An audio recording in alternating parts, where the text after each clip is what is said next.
1 Kings chapter 3. Solomon arranged a marriage contract with Pharaoh, king of Egypt.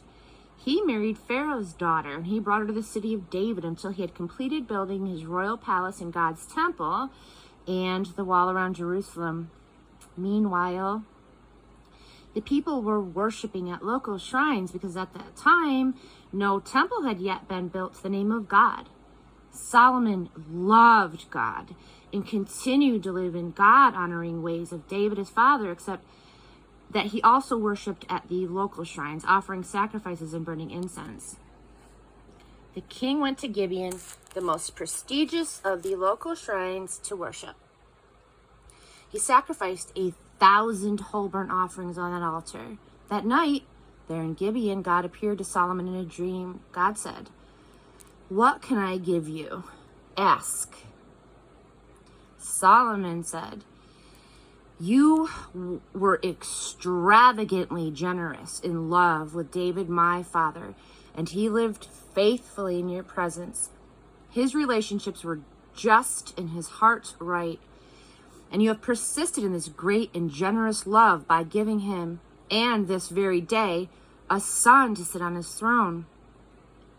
And now here I am. God, my God, you have made me, your servant, ruler of the kingdom in place of David, my father. I'm too young for this, a mere child. I don't know the ropes. I hardly know the ins and outs of this job, and here I am, set down in the middle of the people that you've chosen, a great people, far too many to ever even count. So here's what I want. Give me a God-listening heart so that I can lead your people well, discerning the difference between good and evil. For who on their own is capable of leading your glorious people?" God, the master, was delighted with Solomon's response. And God said to him, "Because you have asked for this, and you haven't grasped after a long life or riches or the doom of your enemies, but you have asked for the ability to lead and govern well, I will give you what you have asked for. I am giving you a wise and a mature heart. There has never been one like you before, and there'll be no one after. As a bonus, I am giving you both the wealth and glory that you didn't ask for. There's not a king anywhere who will come up to your mark. And if you stay on course, keeping your eye on the life map and the God signs as your father David did, I will also give you a long life." Solomon woke up. What a dream! He returned to Jerusalem. He took his place before the chest of the covenant of God, and he worshipped by sacrificing whole burnt offerings and peace offerings. Then he laid out a banquet for everyone in his service. The very next thing, 2 prostitutes showed up before the king. One woman said, "My master, this woman and I live in the same house. While we were living together, I had a baby. 3 days after I gave birth, this woman also had a baby. We were alone. There wasn't anyone else in the house except for the 2 of us. The infant son of this woman died one night when she rolled over on him in her sleep. She got up in the middle of the night and took my son, I was sound asleep, mind you, and put him at her breast and put her dead son at my breast.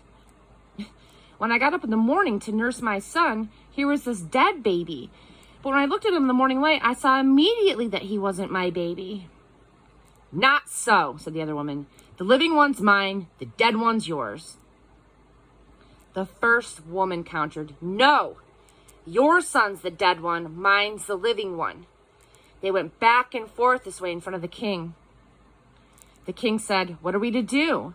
This woman says the living son is mine and the dead one is yours. And this woman says, no, the dead one's yours and the living one's mine." After a moment, the king said, "Bring me a sword." They brought the sword to the king. Then he said, "Cut the living baby in 2. Give half to one and half to the other." The real mother of the living baby was overcome with emotion for her son, and she said, "Oh no, Master, give her the whole baby alive, don't kill him." But the other one said, "If I can't have him, you can't have him. Cut away." The king gave his decision. Give the living baby to the first woman. Nobody is going to kill this baby. She is the real mother. The word got around. Everyone in Israel heard of the king's judgment.